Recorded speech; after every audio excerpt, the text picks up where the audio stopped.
This is the third and final day of the Sonar+D Congress. We are in the middle of the Sonar Festival. The first night of the Sonar Festival is going to take place tonight, so there's a lot of people around us, a lot of noise as well. But this is one of the very last interviews we are going to do, and I am very happy to welcome for this interview Olof van Winden. Thank you. Thanks for being with us. Olof, you are the director of the TodaysArt Festival in The Hague, in the Netherlands. Thanks for being with us. We're going to be discussing how you're commissioning art in the festival TodaysArt, but also since you're part of We Are Europe, which is an association of festivals through the European territory that we discussed already in a previous interview, we are also going to be discussing how you can, through the network, be more efficient at commissioning art. First, can you tell us a little bit about TodaysArt? TodaysArt is a festival based in The Hague 15 years ago. Actually, based on two things. 15 years ago, we saw a new form of art coming up. A new form of art that was not presented yet in the museums or in the concert halls because it's very segregated still. If you're a visual artist, you're in the museum. That is, if you're almost dead or dead. If you're a performer, you're in the theater. And we saw a new form of art actually based on technology that was not showcased yet. And the second thing, we live in The Hague, which is the second city of the Netherlands. Everyone knows Amsterdam, no one knows The Hague. But it's the political capital, the king lives there, the government is there, all the international institutions. And of course there is the high culture, but the low culture, let's say it like that, or the underground culture, which is very vibrant and active, didn't have a podium. So very simply we said once a year we're going to stage a festival, a platform. We will invite the new movement of art to our city and we will showcase our local talent next to it. When we are talking about digital arts, we are talking about a form of art that is a bit outside of the traditional, let's say, channels for funding. So, and it's also an emerging type of art. So there may not be many places that know how to produce them and how to showcase them. So, how do you work on this type of art and these type of artists? How do you help them get their audience? How do you help them get their funding? How do you do that at the TodaysArt I think you're saying that it's a new form of art, but at the same time, you know, it started when technology came, and that's what is interesting, I think, in the art and in the creative industries. Artists they're always looking for these new tools. And I think what we started 15 years ago, when we started presenting these form of arts to a larger audience, it was very niche and people thought, wow, this is very nerdy and what's happening here. And now, 10, 15 years later, you see the same artist presenting their works at MoMA in New York or at Tate Modern. So it's being more a form of accepted. And what you see also, I think personally, like if Michelangelo or Van Gogh or one of these old masters would live right now, they would probably not paint. So I think that the use of digital or technology is quite default in the art production. Back to the question on how we commission and how we try to be supportive also on the production side. Because it's an emerging form of art and often also a very, it's sometimes even called unstable media. You know, the media is still very unstable, the technology is quite expensive. We realize that it's important to try to find a way to even support the creation of new work. Ourselves as a festival, we're not too interested in just showcasing what is around, but to create new work. And because we have an international network, like for example We Are Europe, next to or after the production and the premiere, we also have a possibility to distribute it over this network. So it's actually building an ecosystem. And concretely, how does it work? You know an artist and they have a project. What happens next? I think first you have a reputation. So after many years of presenting cutting edge stuff and new stuff and taking risks, Artists very well know that you take this risk and that you're open to do new stuff. And I think that's the position we have as a bit of a smaller festival. We can take these risks also, and we have access to funding that allows us to take these risks. So on one hand, the artists are coming to us. On the other hand, we know also what's happening in the world and which artists are developing. So sometimes we contact them and we say, hey, let's do a project together. Or we find an artist that is looking for another discipline. Let's say a choreographer wants to work with a music composer. We go and find this composer.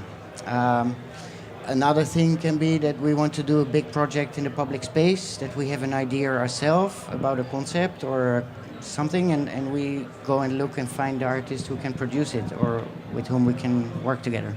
So that's how you find the artist, but then they have this new idea, it's not been done yet, so they still have to develop it, they need money. How do you help them with that? I mean, it's a long process, and in these kind of things you're always looking to the final point where you present it. So you always need that first, because otherwise you don't have a reason to do it, at least in our case.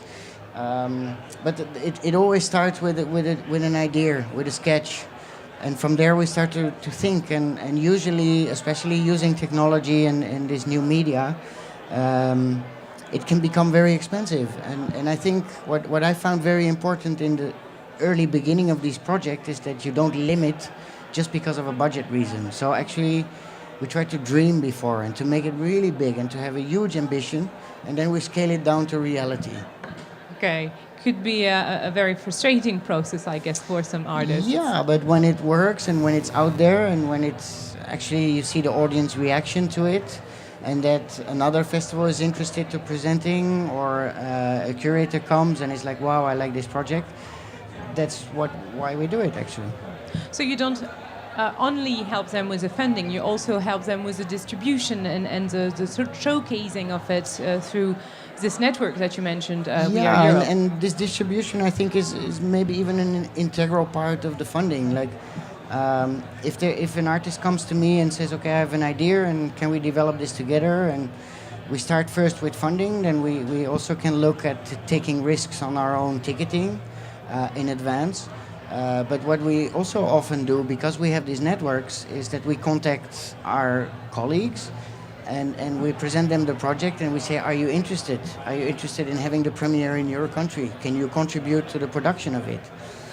And this got very motivated.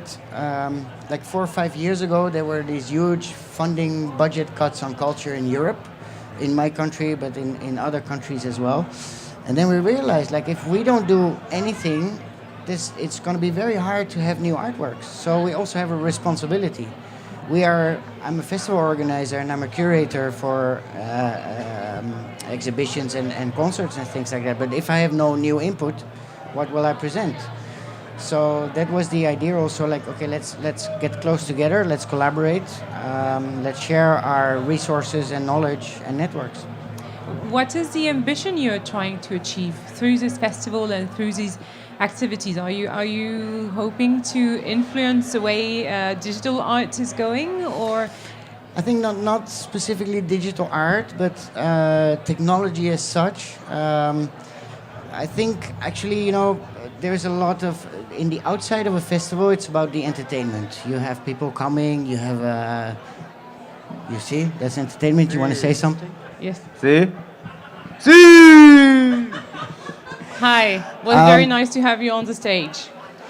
So you have some part is entertainment, but I think a lot is also about inspiration, and maybe even education.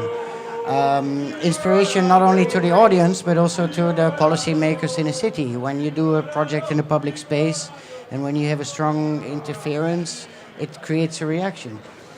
So I think it's about inspiring, educating, and in the field of technology, there's so many questions, new questions about this ethics in this digital world, and I think artists and thinkers and philosophers are actually the ones that can reflect on these new developments.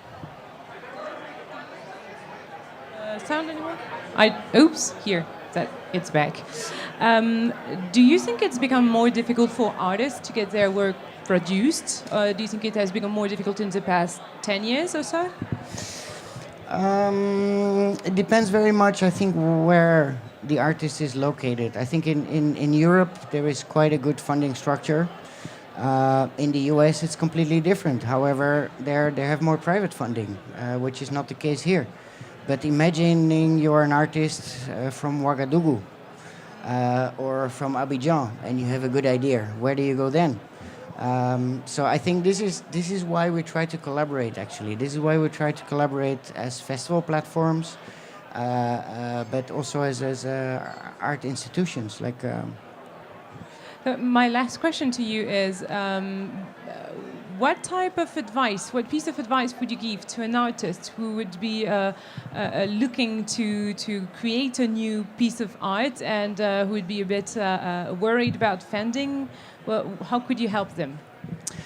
I mean, first, it's when you have an idea, step up to your game. You know, come to us, come to others. There is possibilities. Second, I think for artists, very important, you can talk a long time about your project. You can write endless pages. Fucking do it. All right. So that's your piece of advice. Just do it. Thank you a lot, Olof, for having been with us on the set. Thanks for answering our questions, and I wish you a very nice and pleasant stay here at the Sonar Festival. My pleasure. Thank you.